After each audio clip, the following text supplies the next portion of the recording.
established or expanded as a concept even, because a lot of people think of, you know, electronic music, electroacoustic music, music concrete, electronic music. There's all these different terms, and there's one more even, which is computer music, and it's unclear yet how is this term perceived outside of spaces where it has become very common. And so I think in the US, computer music has taken a big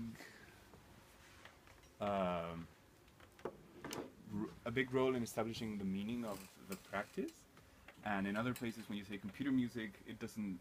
Sometimes it's even perceived as being somewhat chaotic. I don't know. It's or less aestheticized than electroacoustic music. I don't know. Anyway, so what I do, I understand more as computer music, and I strongly believe in interdisciplinarity, and so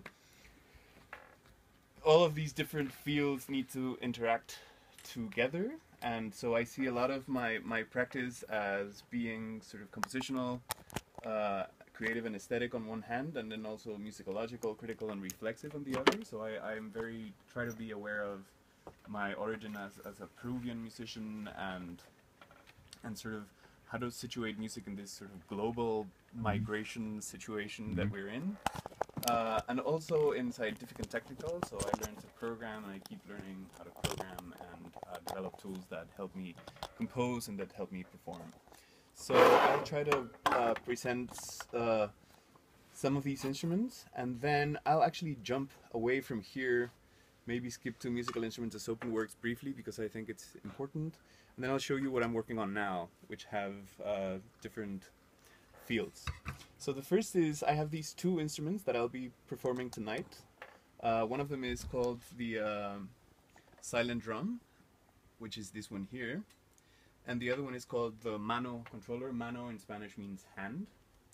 And so with the silent drum, the way it works is that you have a drum that has an open front, and I put a camera in front of that.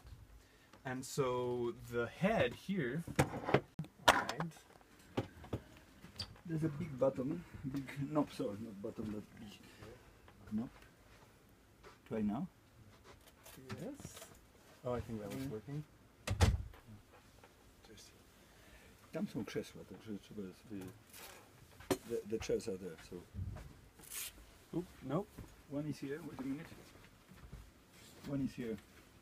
I don't think there's any sound yet. I will give you... Just wait a minute. Okay.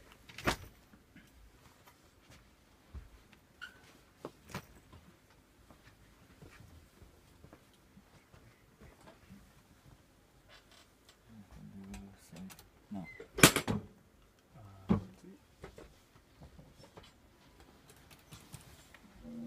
There we go.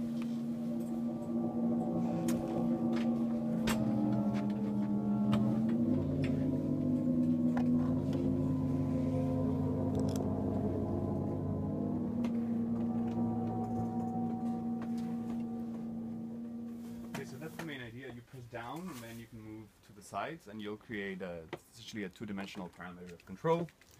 And then you also have secondary peaks of different kinds. So you can have your first pressure, but then you can press on the sides also, and you have the distance from the side, and also the intensity with which you press. So you can have things like this. Ooh. Oh, and then there's a second measure, which is called lateral pressure, which is how much are you pressing on both sides of the drum.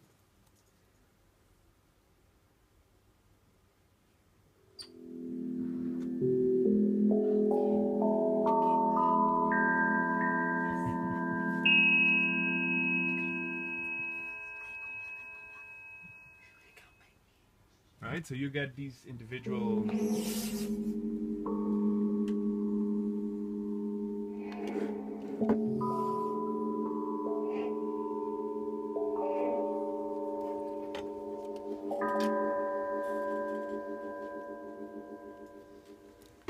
and so the idea with this instrument is that you can get some kind of polyphony, to use a common term, but multiple streams of sound, right? So you have the main sound, which you get with the finger key.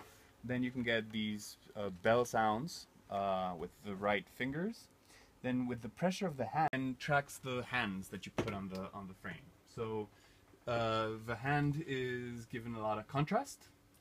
Then it finds a contour, and then you analyze the contour to make sure that it is a single hand, and the changes in angle from this point to this point to this point to this point, etc., create a sort of a gesture profile or a posture profile, and then I use that information to obtain the entry point into the frame, the bounds, the different bounds, so the upper, the leftmost, the rightmost, the bottom, the perimeter, the center position of all pixels, and that's pretty much it. And the fingertips also. So let's see. And then one of the other interesting things that I do is, or that I think are interesting anyway, are that I start classifying the different gestures or postures. So it's, in the case of the drum, you had primary and then you have secondary, that's the first classification, then you have right and then you have left. And depending on whether it's secondary right or secondary left, you'll have different sounds or different functions. So here it's a similar thing. You can have things coming in from the right, from the left, or from the bottom, and you can have them be fingers or hands. So these are classifications that the computer uses to assign different sonic behaviors. So here, for example,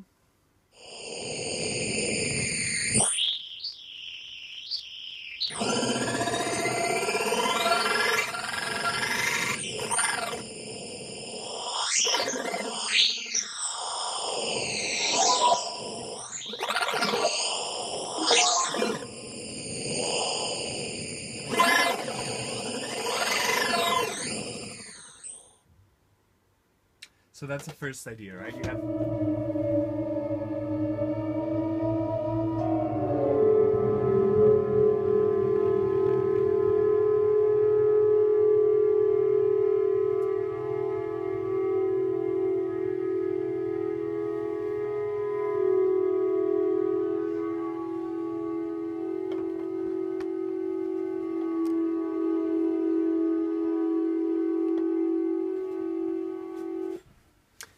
So again, the idea is that you have, depending on where you're entering and whether it's classified as a finger or a hand, different sound behaviors, which allow you to either create connections, sequential connections between sounds, or multiple layers at the same time.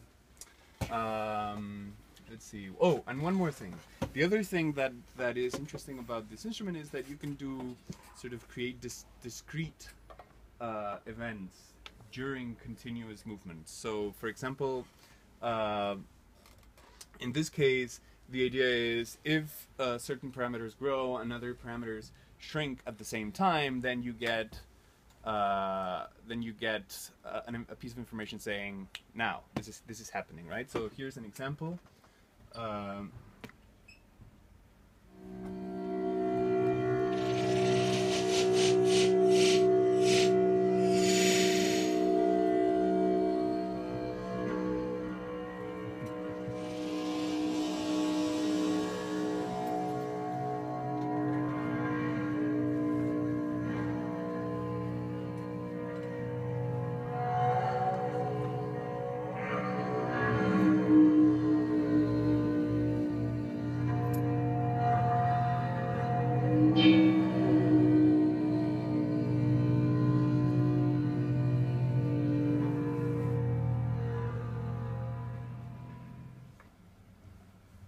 So in this case, when the hand's completely or slowly moving, then you get the continuous gesture. But if you do this gesture, then you get this bell sound, right? So that's a few of these examples. And what I'm working on now is how to classify different gestures so that if you have certain basic gestures, sort of vocabulary of postures, essentially, you can recognize which one's happening at any given time, so that while you're playing, you know, if you have your hand open or if you close it, then these have different meanings, not just different perimeters and characteristics. So those are the controllers. Let me see. I can show you some pieces, or I can show you sort of some of the things that I'm working on now. And I don't know if maybe it interests you to see some of the pieces. Let's see. So one of the things that I'm interested in, and maybe I'll just explain that for a second here, is where are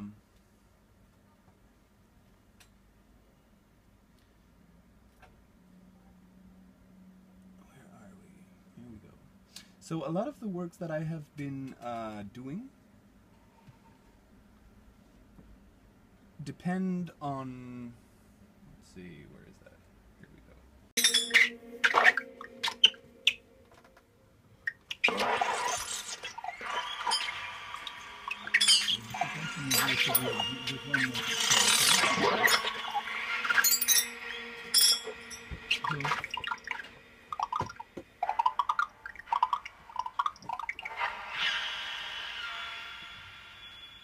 Nie, ja proponuję Krzysiek. Tutaj, z tej strony. Bo tak tam ludzie jednak wchodzą. Ciągle przybywa kogoś.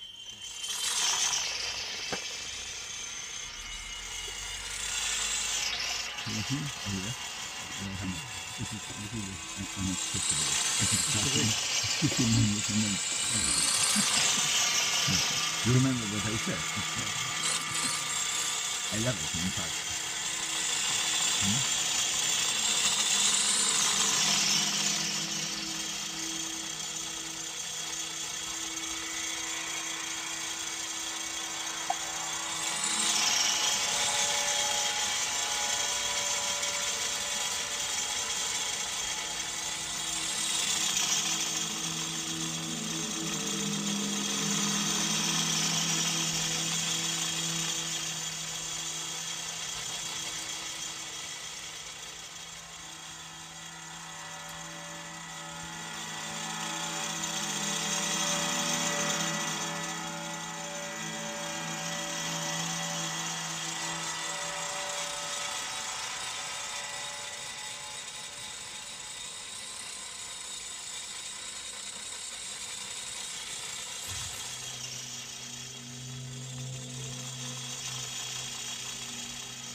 So now let me show you a different version. This is from 2013, this is from 2015, so this is this year in February. And we'll see what happens tonight, because it'll be, I think it's the same piece, but it's very different each time.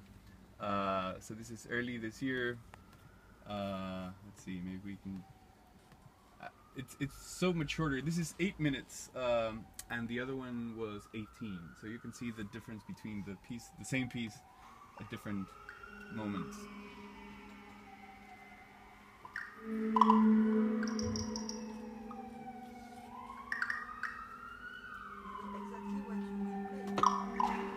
More or less.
So you get a sense of the fact that there are different pieces, but this one is sort of more active. The other one is more, I don't know.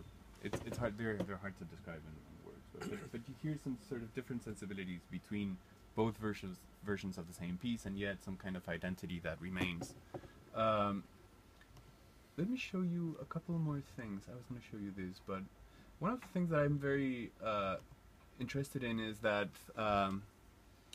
that I release the code. I'm a firm believer in open source, so I put all the code and tutorials on how to build one of these instruments. So people around the world start either building their own or doing different things with them. So the most interesting thing is that, for me anyway, is that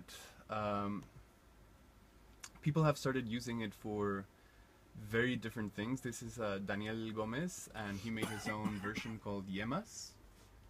Let's see. He was here. He was here. Okay. Last year. Last year. Colombian. Colombia, yes. Yeah. He's from Colombia. Yeah. Well, it doesn't seem to be working quite well. They played the concert hall here. So that's his own version. Did he use this? Yes. Huh? But perhaps most of the people were not on the concert hall. Okay. Let's say.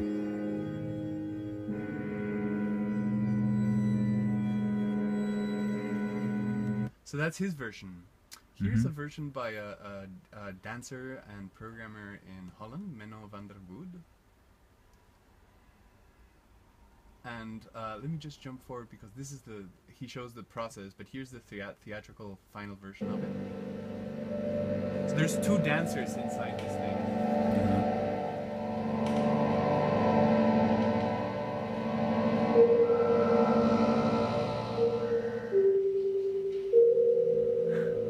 Very nice.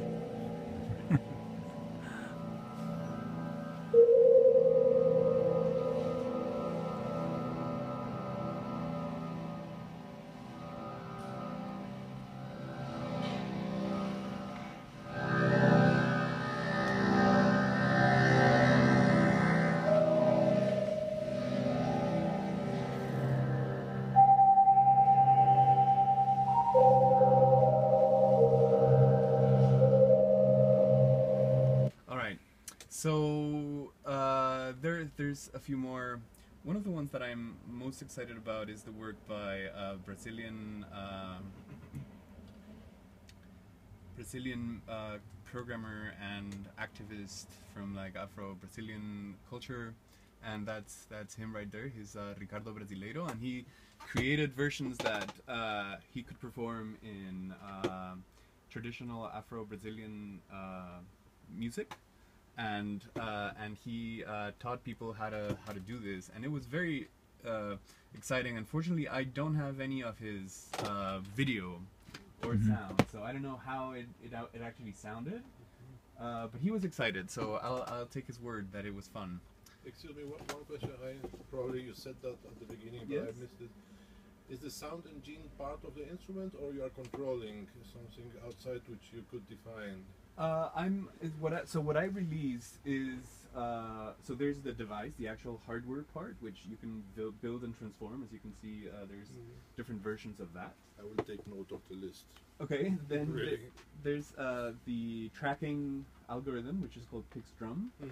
But let's see. So this guy released it in open frameworks. He also did his own tracking algorithm, a 3D algorithm, so with using a Kinect. They both use Pix Drum, which is the object that I use for tracking. So you can either take the idea of the algorithm and program your own, or you can download the code and apply it your own. And the sound part, you can download it also, or you can make your own. Okay. So it depends really how much you're willing to program, or what is it that you're after anyway. Okay, so the sound is not defined by the instrument per se, so you can really tailor it. That's a good question, right? So to what extent is the sound determined by the kind of controller you're using, right? So it's like saying, does the interface determine the sound that you produce with the, you know, there's different degrees to which that can be true or not. Okay, so that's sort of the what you know already. So, and so Marek asked me to speak about what he doesn't know already. And so, let me show you some of the things that I'm interested in lately. And so there are two things. So let's go, I guess, in order. The first is I'm interested in, well, how do you perform with these instruments and other musicians? So let's see, I can show you this piece. And let me just jump forward a little. So how to perform this instrument in a duo situation. So let's see, I think this might be a good place to play. Maybe a little later.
Jeżeli by się dało o 15 i żeby o tym nie wiedział dyrektor, bo specjalnie dzwonił, że musi być o 3:30, no to byłoby super po prostu. Dobra, to jakoś tak to postaram, tylko między nami. Dlatego zaproponowałem. Dokładnie. Representation of traditional culture as some kind of a virgin, primitive, pure, mystic, magical, touristic, right? Essentially to create some kind of Peruvian as this traditional culture pre-civilization, which I think it's complete stupidity, because the kind of visual art that they produce is remarkably modern, and the sounds that these instruments produce are remarkably modern. If we want to speak in sort of a Western-centric point of view, so a lot of the synthetic sounds that I use are derived from the patterns that I find in the visual art, which is what I'm trying to find. And in fact, I know exactly where they are, but I will have to move to the past, of course, and pre-Hispanic. So here are a few that I've been using as sources. So you can see a lot of triangle waves, if you're willing to interpret it in this way, right? So very interesting art, I think. And so I've been using some of these things that I find as sources for waveforms. So this is how I got to these synthetic. They sound very synthetic, but and very geometric. Also, the way that these original sounds or pure antique mystic sounds are articulated, they're in very geometric, like these things that sound very computer-like are actually playing both against current versions of Peru as this mystical touristic place, and rather to think of it as a rather advanced pre-Hispanic technology. So yeah, playing a lot with that. If that, yeah, is that true? Yeah, that's... Yeah. Okay. So that was the answer, because I skipped. I think I did answer it.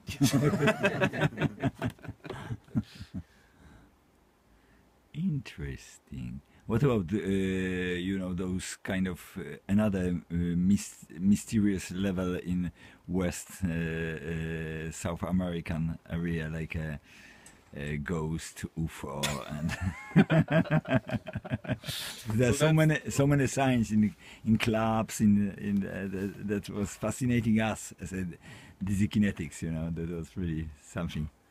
The what kinetics? Dizzy kinetics. Perhaps you never met us there, because but I don't want to disturb it, because it's your lecture. Come on, forget about it. Well, I finished already, so you can say whatever you want. No, you know, we played the concert in Lima in, you did? Okay. in 2007. Oh, okay. And the concert was named Dizzy Kinetics. And then I found it out, a very beautiful idea, that I created a duo which is dedicated only to Latino America, and especially the South America continent. So we send the letters to Polish embassies and Polish consulates that we are the group which plays only in South America. We are the Polish group which plays only in South America. And they got it. So they were sponsoring us, and we made like 3 years concert tours in all the countries. Well, it's very interesting. I was showing there's a Polish researcher of pre-Hispanic music also, and I think she's also well funded through the embassy. Yes, they're quite good operated. Like Bogota, and especially in Lima. Yes, it's a very nice embassy. There you go. Should all come. They have a meeting with the Polonia every week, you know. So we came. I play Chopin, even that we play some other things. It was a very nice, you know, mixed up of things there. Okay. Yeah. Any other questions or comments or complaints? So you use both instruments today? Of the ones that I showed earlier, yes, I used both of them. Tonight, yes, I will use both of them. And I'll also play one of these pieces. And the instruments are like controllers, mainly used for your. Thank you. Thank you. Ciao. Ciao. And that's interesting. Where are they from? I don't know. I didn't see them before. Okay. Neither had I. Can I catch them? Sure. With your camera, go with your camera. Yeah. And the question is whether those. Well, you showed us those different version of the, because it was influenced by the other artists and the other designers. And it's quite interesting whether it can be part of the installation available for all public. Did you concern, or maybe I skipped something, or maybe you show, because this is also quite interesting to leave item as an installation rather than the solo instrument operated by the author, by the designer, because you know that is a typical story, you know, that you are controlling, you are protecting, you are just, even that you are open source, that's your instrument, that's almost like your identity. You know? Yes. Jaime Oliver. I know he plays this Mano, or what is this called? Silent drum? Drum, yes. Yeah, okay. So I mean that's inevitable because I keep playing these things, so I'm going to be associated. You distributed the idea. Exactly, and so I've put them as installations before, but I mean a lot of the things that happen when you put them as installations is that people just sort of you know, press something and then they leave. You know, there's very little space or time for you to try things for a longer time. So what I've done in the past that it's worked great is after the concerts, I leave the instruments on, depending on what's happening after, of course, right? But so even, like, we should put you on the end today. Yeah, we can leave them up. Yeah, for sure. I've learned a lot of things from children because they come and do things that you would never do and press things in the wrong place or the wrong place, right? I mean, and so yeah, if you leave them open, I think people start trying them out, and there's a chance for you to be there and explain how they work, because at first sight, you just put your hand there and move it, but there's a logic to how you can move it, and you know what kinds of things are possible. So there is a technique, right? It's like saying I'm gonna leave I don't know, a vibraphone with a couple of mallets in the middle of a gallery and see what people do, right? So if you explain all the different kinds of things that you can do, and there's a pedal, and you can do this, and you can do that, and you can use these different mallets, and you know, you start explaining all the different ways, I think. But then there's a difference between the instrument, like a traditional instruments, recognizable instruments, the orchestra instruments, and the new design, which has no really reference for regular people, because I'm talking about the general audience. Yeah. I mean, I'm fine with either. And I'm fine with other people playing them. I'm actually excited when other people. What about orchestra of Manos? Yeah, that's a good question. You know, there's if you've done this, of course. If you know some of the like Theremin, there's a Theremin orchestra. There was a Theremin orchestra, but the Theremin orchestra. Yeah, so I mean, let me show you. You know, there was a Theremin orchestra, but the Theremin orchestra was unusual because it used it had the idea. Let's see, I have a theremin lecture which is a lot of fun, but the idea with theremin was that it would replace all instruments, right? So let's see, it's not this. This was the concert in Paris, and you know, there was this talk about the electrical future of music, and so people started calculating how many theremins you would need to replace an orchestra. Yeah. Right? And the number they came up with was 15. There were different calculations. It's funny because they were not really concerning that the theremin is a monophonic instrument. It was it was like a voice. There was like a ethereal voice. Yeah. So now they emit sounds like various instruments and human voice, right? So the idea is that you could imitate any sound from ether. Yes, this is. I mean, I have a lot of these things. So, but the idea is that the instrument would replace all instruments, and in fact, here it is. I think. Yes. Headlines. Well, there's this article that shows how the idea would be that the theremin would become just a music stand. So you would have a music stand. What would be the theremin, and then you would put the sheet music on the stand, and then you would just play in front of the stand, and you would only have 8 to 15 of these instruments to follow the score. And so everybody would play. It would replace the orchestra, and you would only have 15 of these musicians.